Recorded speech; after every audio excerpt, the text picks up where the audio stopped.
Facultad de Derecho, Universidad Nacional. Hoy tenemos el privilegio de platicar con uno de los autores del libro Narcotráfico, Corrupción y Estados, editado por, como van a ver, Random House Mondadori. Él se llama Eduardo Salcedo, ¿verdad? Eduardo, antes de empezar a hablar sobre el texto, podríamos platicarnos acerca de tu trayectoria para que nuestros chicos te conozcan. Perfecto, yo soy de profesión filósofo, por maestría en ciencia política, y me he dedicado a temas de inteligencia artificial, desarrollo de software, un poco, porque son herramientas que hemos tenido que aplicar para todas estas investigaciones.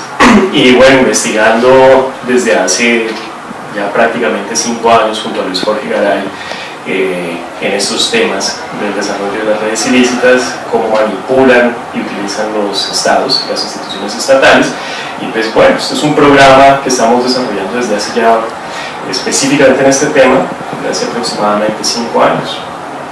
De hecho, te quería preguntar antes de entrar propiamente al texto, esto se da dentro de un proyecto financiado por la Open Society. Exactamente. ¿De qué trata el proyecto en general?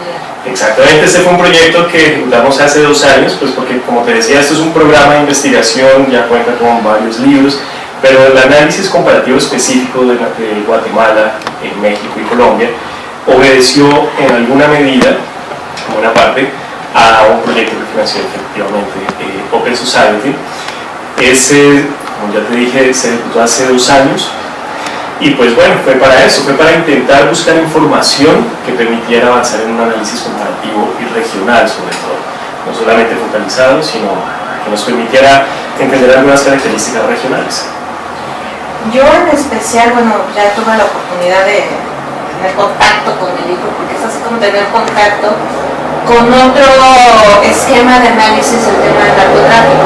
Nosotros lo vemos más, aunque estemos involucrados, por desgracia, con este tópico, creo que en el momento en que uno se enfrenta con el texto, digo, en lo personal, hasta miedo me dio por la cantidad de información y datos.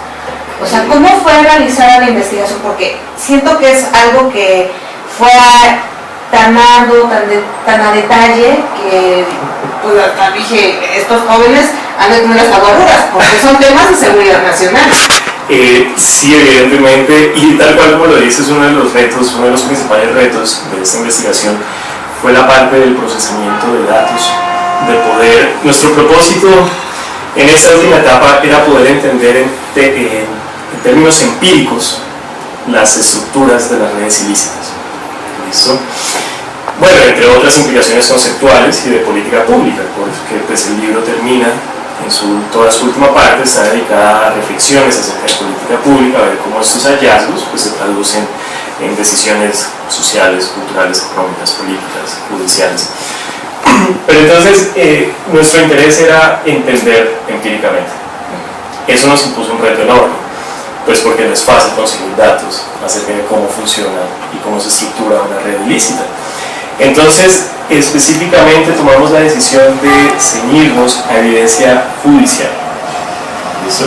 Entonces, todos los modelos, porque lo que nosotros hacemos es construir los modelos de la red para poder ver quiénes, qué tipo de agentes están conectados con quiénes y mediante qué tipo de relaciones sociales. Entonces partimos de expedientes judiciales de casos representativos en Guatemala, México y Colombia.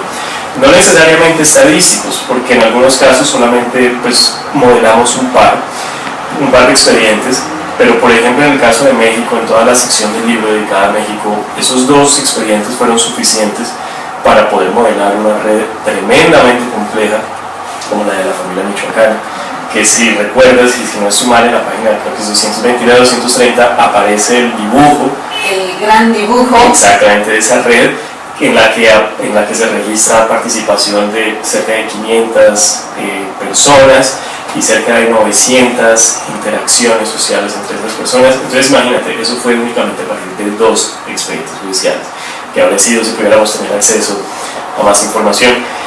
A partir de esos expedientes entonces aplicamos algo que se llama análisis de redes sociales, que son, bueno, aplicamos algunos protocolos y procedimientos del análisis de redes sociales, para eso, para poder entender la estructura, quiénes están conectados con quiénes, qué tipos de agentes son los que participan. Y eso, por supuesto, nos llevó entonces a encontrar las principales características que son las que queremos comunicar con este libro. Entre otras cosas, que estas redes, aunque uno las llame criminales, no están conformadas únicamente por criminales, sino que cuando ya uno ve la estructura específica después de la evidencia, encuentra que hay una participación masiva de funcionarios públicos de todos los niveles y de todas las ramas de la administración, de agentes privados, como banqueros, abogados, contadores, etcétera, etcétera. Entonces, ese fue el paso. A partir de esa información, entender quiénes estaban conectados con quiénes y ver cómo se ha ido conformando progresivamente algo que nosotros llamamos una zona gris de las redes criminales, que no está conformada únicamente por los agentes puramente criminales, que uno tiene, usualmente cuando uno habla de crimen organizado, tiene en su mente a los puramente criminales, sino que es esta zona gris de agentes que se mueven y que permiten el flujo de información entre sectores legales y sectores ilegales. De hecho, hay un caso que a mí me impactó por la similitud con, digamos, el panorama mexicano, el análisis que hacen del municipio Soledad en Colombia. Exacto. Porque específicamente es el ejemplo paradójico para lo que tú estás explicando, cómo a partir de las carencias, el sistema burocrático, cómo todo esto permitió que se involucrara el esquema funcional del narcotráfico con lo que ustedes denominan, bueno, si no mal recuerdo, es Autodefensas Colombianas Unidas, ¿no? Perdón, de Colombia, y cómo a su vez el aparato gubernamental va asumiendo dentro de esta misma funcionalidad sus propias tareas, ¿no? Dentro de la legalidad. Y te digo que este tipo de esquema, incluso hasta cómo empieza como si fuera un pequeño átomo y se empieza a enredar como una madeja de araña, esto es lo que a mí me dio miedo. Entonces, esto es lo que te quería externar. Dije, no puede ser que sea así tan complejo. ¿Será evitable? Pues bueno, sí, por supuesto, hay una serie de medidas, pues porque a pesar de que el panorama en muchos casos es desolador, dada la complejidad, lo que aquí encontramos es un tema de complejidad impresionante, en términos de la riqueza, de la cantidad, de los tipos de personas que participan y que configuran estas redes. Entonces, pues sí, hay algunas digamos, reflexiones, y por eso, como te dije, el libro termina con reflexiones acerca de política pública. Sobre lo que mencionas del municipio de Soledad, nos pareció importante incluirlo, porque lo que hemos encontrado es que en este proceso de infiltración y de manipulación de las entidades del Estado, que ya nos aleja de esa noción tradicional de que el Estado siempre está confrontando a los criminales. Entonces, que por un lado están los criminales y por otro lado están los Estados. A veces hay sobornos y ya, no más. Esa es, digamos, la idea tradicional que uno tiene del crimen organizado. Y el organigrama este del capo que siempre aparece en los noticieros y que se va a tachar. Y no más. Lo cual no se parece mucho a la realidad. Nada, no se parece nada a lo que es el libro. Exactamente, no se parece mucho a la complejidad de la realidad. Entonces, lo que encontramos es que en este proceso de infiltración, de manipulación, de establecimiento de acuerdos de criminales y políticos y funcionarios públicos, banqueros, etc., se puede dar de dos maneras. Uno es bajo un esquema que nosotros llamamos de abajo hacia arriba y otro de arriba hacia abajo. El esquema de abajo hacia arriba consiste en primero trabajar y establecer vínculos con funcionarios y líderes en el nivel local, en todas las ramas de la administración pública. Entonces, tanto en el nivel judicial, como con los policías municipales, como con los alcaldes, con los concejales, con los presidentes municipales, etcétera, etcétera. Entonces, el municipio de Soledad, en Colombia, que nos habría encantado analizar también un caso para México, pero pues en México teníamos ya un panorama estatal de todo el estado de Michoacán. Pero entonces analizamos el caso del municipio de Soledad en Colombia, porque muestra específicamente eso, como una red narco-paramilitar, las Autodefensas Unidas de Colombia, establece múltiples acuerdos con funcionarios públicos en el nivel municipal, y eso les permite ir infiltrando la administración pública hasta el punto de que ya no solamente la capturan la administración, sino que la cooptan, y entonces encontramos es casi un alineamiento de intereses. Ya terminan siendo prácticamente los mismos intereses los de los líderes políticos, los funcionarios públicos y los abiertamente criminales. Ese alineamiento de intereses y eso que llamamos reconfiguración cooptada, ya no solo corrupción a secas, sino reconfiguración cooptada, se refiere a que incluso en esos casos ya no son únicamente los criminales los que tienen la iniciativa contra el Estado y las instituciones políticas, sino que muchas veces son los mismos líderes políticos, funcionarios públicos o empresarios los que buscan a los criminales para establecer acuerdos. Comienza entonces por el nivel local y en medio de ese trabajo paulatino e incluso lento muchas veces, con organizaciones sociales, por ejemplo creando partidos políticos, no solamente apoyando candidatos, sino también creando partidos políticos, se va avanzando en los niveles administrativos, luego hasta el nivel departamental. Entonces en Colombia ya actualmente hay muchas evidencias de gobernadores y diputados que incluso firmaron acuerdos con las Autodefensas Unidas de Colombia, hasta algo que en Colombia se llamó la narcoparapolítica, que fue ese avance del nivel local al nivel departamental, estatal, hasta el nivel central. Y entonces tenemos en la legislatura de 2002-2006, en ese periodo, el 40% de los congresistas elegidos democráticamente de manera formal, con elecciones, habían establecido acuerdos, muchas veces firmados, con las Autodefensas Unidas de Colombia, y se sentaron en esa legislatura y fueron congresistas activos. Muchos de ellos ya están actualmente en la cárcel, muchos están en proceso de investigación. En el nivel nacional no solamente fue el Congreso, sino que tenemos el caso del director de la Agencia de Inteligencia de Colombia, el Departamento Administrativo de Seguridad, también se encuentra actualmente en la cárcel por poner al servicio de las Autodefensas Unidas de Colombia todo el sistema de inteligencia del país.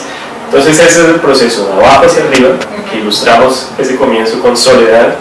Y bueno, hay otro esquema que es de arriba hacia abajo, que consiste en cuando la red criminal captura o coopta, captura mediante un soborno o coopta mediante un acuerdo político, a funcionarios públicos directamente del más alto nivel. Entonces aquí tratamos específicamente el caso de Guatemala, en el que el presidente Portillo fue ya condenado por una corte de Estados Unidos por participar en una red de lavado de activos del narcotráfico. Entonces ese es el esquema de arriba hacia abajo y el otro es el esquema de abajo hacia arriba. A mí me da miedo todo esto y no tanto por mencionar una cuestión. Se supone que el manejo de información es poder, ¿no? Exacto. Estamos en el toque. Entiendo el texto igual en otro punto de vista por esta situación. Les comentamos que el libro se divide en 7 apartados. Y considero que la primera, yo el análisis lo dividí en 3. El primer tercio, cuestiones que tienen que ver netamente con teoría política, pero no la vieja teoría política que nosotros aprendimos en las aulas, que eso, te digo que eso es lo que me asusta. Lo segundo, que es una cuestión de casuística, y lo tercero, que es más prospectiva, obviamente el análisis que ustedes realizan.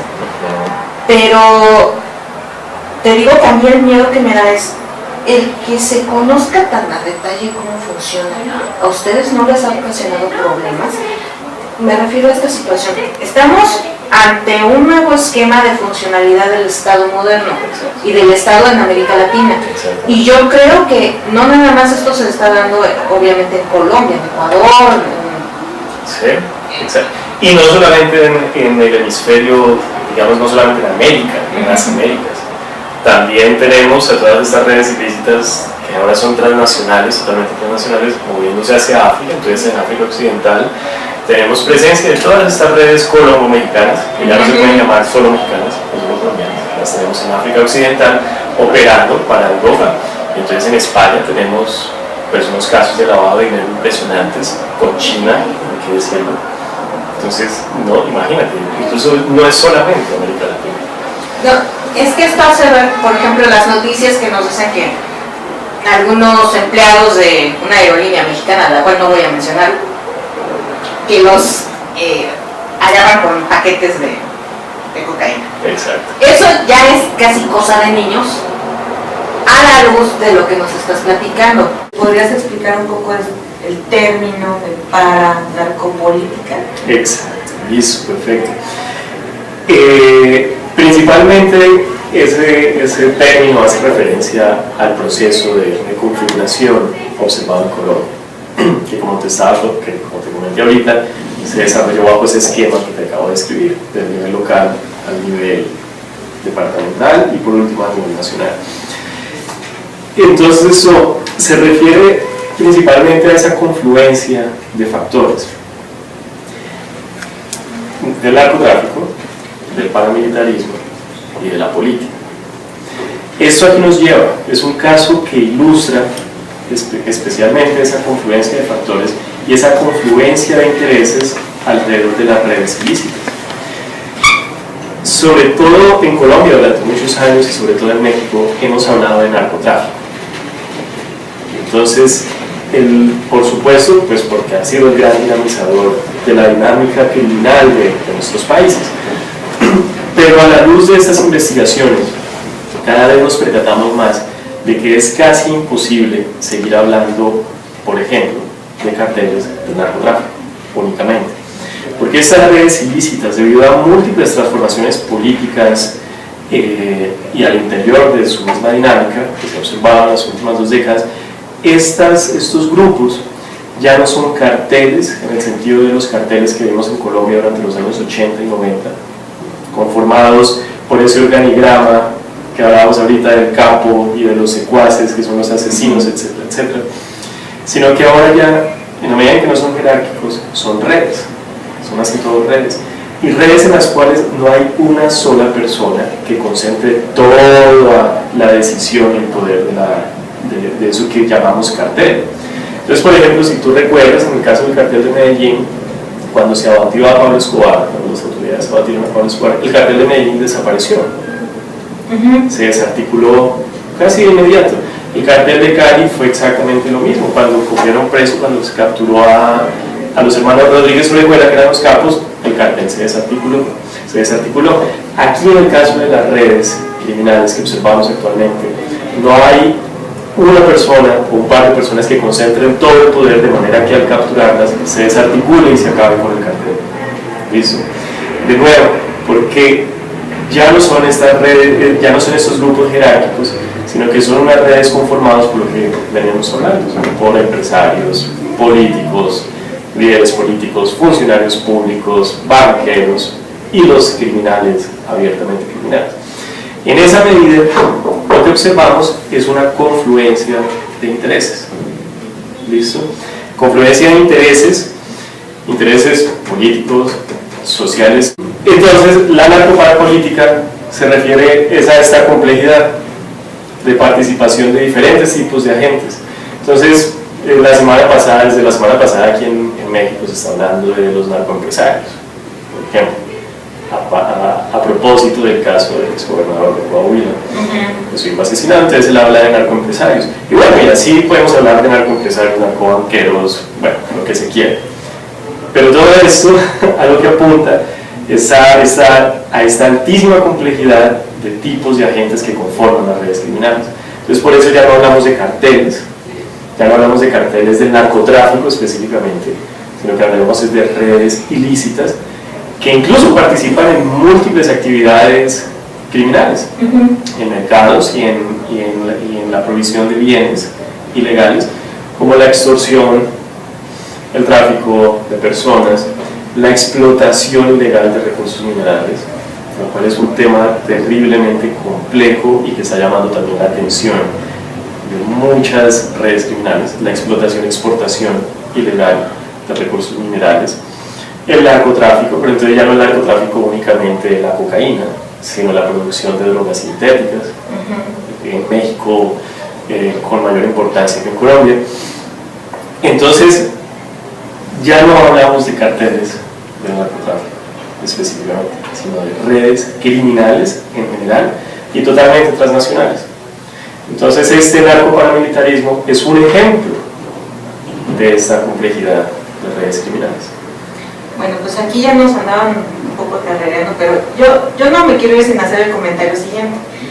De hecho, yo personalmente me río de las noticias que en México, y lo comparto contigo, de repente sacan los spots o los noticieros: abatido el jefe, no sé qué, el jefe de la familia, el jefe de los legionarios, el jefe de los Zetas. Exacto. Y tú dices, bueno, si había tantas cabezas, ¿cómo es que funcionaba? No puede funcionar una organización por lógica con tanta cabeza. Tiene que haber una red, o por lo menos un solo líder que maneje todo, porque esta distorsión del mensaje en cuanto al combate, tal vez a otras personas convenzan, pero digamos, en mí causa cierto escepticismo, incluso a la hora de estar analizando ya a la luz de tu texto.